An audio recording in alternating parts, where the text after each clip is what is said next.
కొంతమంది పిల్లల బుర్రలు పాదరసంలా పనిచేస్తూ ఉంటాయి. ఏ పనైనా ఉత్సాహంగా చురుకుగా చేసేస్తూ ఉంటారు. మంచి ఏకాగ్రతతో చకచక చలాకీగా నిర్ణయాలు తీసుకుంటూ ఉంటారు.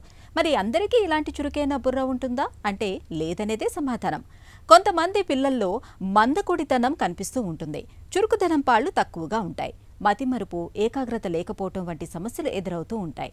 ఈ సమస్యల్ని అధిగమించేందుకు పిల్లల మెదళ్లను ఎప్పుడూ చురుకుగా, ఉత్సాహంగా ఉంచేందుకు మన సంప్రదాయ వైద్యం ఆయుర్వేదం చెప్తున్న పరిష్కార మార్గాల గురించి ఇప్పుడు తెలుసుకుందాం.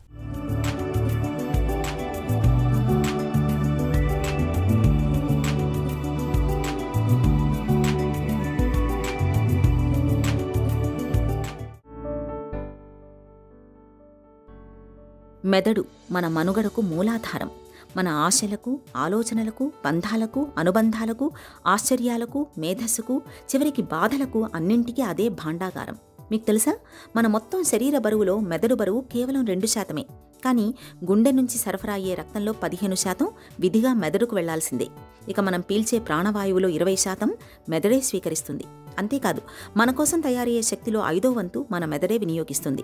బరువు ప్రకారం మెదడు చిన్నదే కావచ్చు, కానీ తాను నిర్వహించే విధుల ప్రకారం చూస్తే మాత్రం మన ప్రతి కదలిక, మన ప్రతి ఆలోచన, మన ప్రతి పని లెక్క ప్రకారం అన్నీ దానివే. ఈ నేపథ్యంలో మన మెదడుకు రక్త సరఫరా తగ్గినా, తగినంత ప్రాణవాయువు అందకపోయినా మెదడు పనితీరు మందగిస్తుంది. ఈ నేపథ్యంలో మనల్ని నడిపించే మన మెదడు చురుకుగా పనిచేయడానికి, ముఖ్యంగా పిల్లల మెదళ్లు చురుకుగా పనిచేయడానికి ఏం చేయాలో వివరిస్తున్నారు ఆయుర్వేద నిపుణులు. బ్రెయిన్ ఏజింగ్ అనేది బై బర్త్ కొంతమందికి తగ్గిపోతుంది. అంటే వాళ్ళు రావడమే మందంగా పుడతారు వాళ్ళు. అలాగే కొంతమందికి ఏజ్ రిలేటెడ్గా బ్రెయిన్ ఏజింగ్ అయిపోతూ ఉంటుంది. కాబట్టి ఈ ప్రాసెస్ని ఇన్హిబిట్ చేయడానికి, ఆపడం కోసం ఆయుర్వేదంలో రసాయన చికిత్స అనేది చెప్పారు. అయితే ఈ రసాయన చికిత్స అనేది మేధ్య రసాయనాలు అనేవి ఆయుర్వేదంలో చెప్పారు. అందులో ధృతి, స్మృతి అనేవి, అంటే మనం ఏదైతే మనం చూస్తామో పంచ జ్ఞానేంద్రియాల ద్వారా ఏదైతే గ్రహిస్తామో ఆ గ్రహించిన దాన్ని మనం రీటైన్ చేసుకుని మళ్ళీ దాన్ని ఎగ్జిబిట్ చేయడం, ఇవన్నీ కూడా ఒక ప్రాసెస్లో జరుగుతూ ఉంటాయి బ్రెయిన్లో. అంటే మన బ్రెయిన్ అనేది సూపర్ కంప్యూటర్. కాబట్టి ఈ కంప్యూటర్లో హార్డ్వేరు, సాఫ్ట్వేరు ఏ విధంగా ఉంటాయో మనకి, అలాగే ఈ సాఫ్ట్వేర్ ఏదైతే ఉంటుందో అది ఎక్స్ప్రెస్ చేయడానికి యూజ్ అవుతూ ఉంటుంది. కాబట్టి ఇది తగ్గినప్పుడు ఏమవుతుందంటే వాళ్ళ యాక్టివిటీస్ అన్నీ తగ్గిపోతూ ఉంటాయి. దీనికి వాళ్ళ బ్రెయిన్ న్యూరాన్స్ అనేవి ఏవైతే ఉన్నాయో అవి పెరగడానికి రకరకాలైన చికిత్సలు కానీ విధానాలన్నిటి మీద కూడా పరిశోధనలు జరుగుతున్నాయి. చాలామందికి ఇది ఉపయోగపడుతుంది కూడా. కాకపోతే అంటే బ్రెయిన్ డిరైవ్డ్ న్యూరోట్రాఫిక్ ఫ్యాక్టర్స్ ఏవైతే ఉన్నాయో వాటిని మనం న్యాచురల్గా కనుక ఇస్తే కనుక అవి ప్రాసెసింగ్ అయ్యి వాళ్ళు తెలివితేటలు పెరగడంతో పాటు వాళ్ళ యొక్క స్ట్రెస్ లెవెల్స్ తగ్గి, వాళ్ళ యొక్క మానసిక పరిస్థితి నార్మల్ అయ్యి వాళ్ళు మళ్ళీ వాళ్ళ పని యాక్టివిటీస్ చేసుకోవడానికి అవకాశం ఉంటుంది. అయితే ఇది కొన్ని రోగ కారణాల వల్ల లేకపోతే ఇతరత్ర వేరే రోగాలు వచ్చిన వాళ్ళకి ఇది వర్కౌట్ అవ్వదు. పిల్లలకి కానీ ఎవరికైనా కానీ జ్ఞాపక శక్తి తగ్గిపోవడానికి కారణాలు ఏంటంటే వాళ్ళు దాని మీద కాన్సన్ట్రేషన్ చేయలేకపోవడం, లేదా అంటే వాళ్ళకి స్ట్రెస్, అంటే ఏంటి, వాళ్ళ ఇంట్లో ఏదైనా వాళ్ళ పరిస్థితులను బట్టి కూడా వాళ్ళకి బుద్ధి పనిచేయకపోవడం అనేది జరుగుతూ ఉంటుంది. కాబట్టి అది వాళ్ళు చూడాలి ఇంట్లో వాళ్ళు. ఇది కాకుండా ఏంటంటే నిద్ర, ఆహార విహారాలు చాలా చాలా ఇంపార్టెంట్.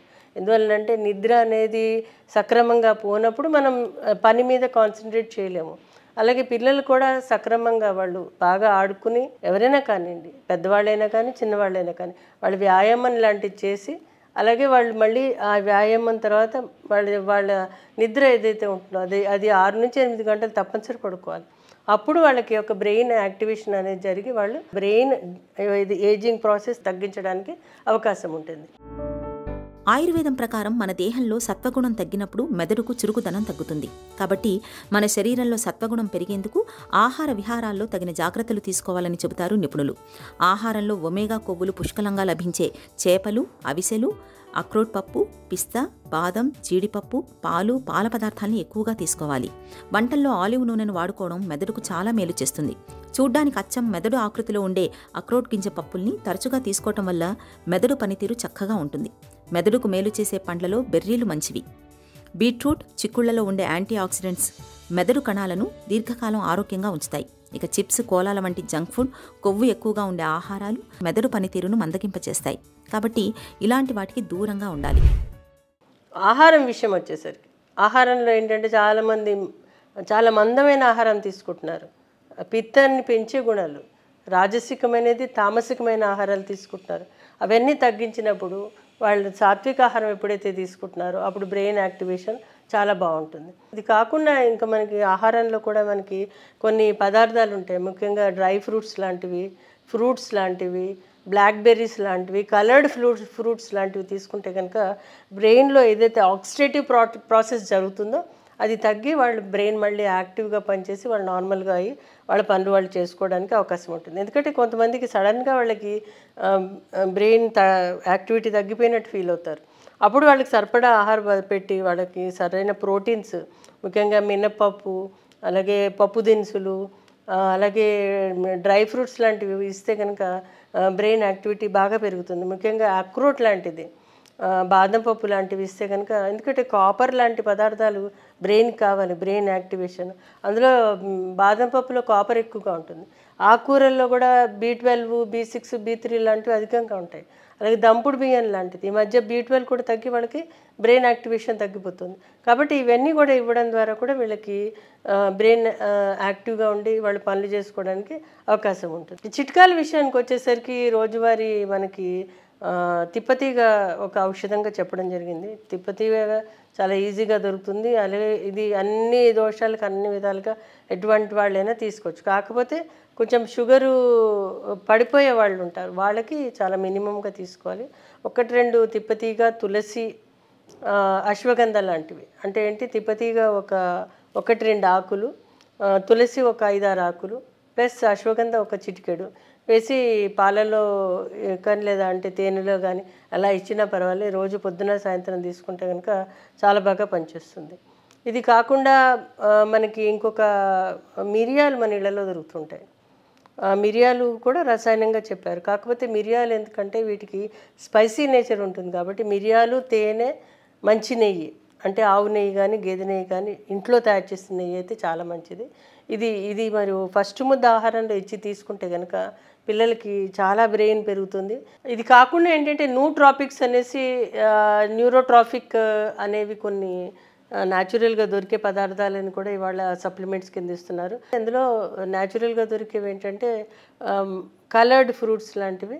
ఇది కాకుండా ఏంటంటే అవిసెలు చాలా బాగా హెల్ప్ చేస్తాయి, నువ్వులు హెల్ప్ చేస్తాయి, అలాగే మనకి సన్ఫ్లవర్ సీడ్స్ ఏవైతే ఉన్నాయో అవి కూడా హెల్ప్ చేస్తాయి. ఖాళీగా ఉండే మెదడు దయ్యాల కొంప అనే సామెత మనకు తెలిసిందే. మెదడును ఖాళీగా ఉంచకుండా మెదడుకు పని కల్పించే వ్యాపకాల్ని అలవాటు చేసుకోవాలి. పిల్లలతో పదకేళీలు పూరించడం, చదరంగం ఆడడం వంటివి చేయించాలి. రోజు ధ్యానం మెదడు ఆరోగ్యానికి తోడ్పడుతుంది. రోజుకు 8 గంటల వరకు తగ్గకుండా నిద్రపోవాలి. ముఖ్యంగా పిల్లలకు చాలినంత నిద్ర ఉండేలా చూడాలి. ఇది మెదడును తాజాగా ఉంచుతుంది, శరీరానికి మనసుకు విశ్రాంతి కలిగిస్తుంది.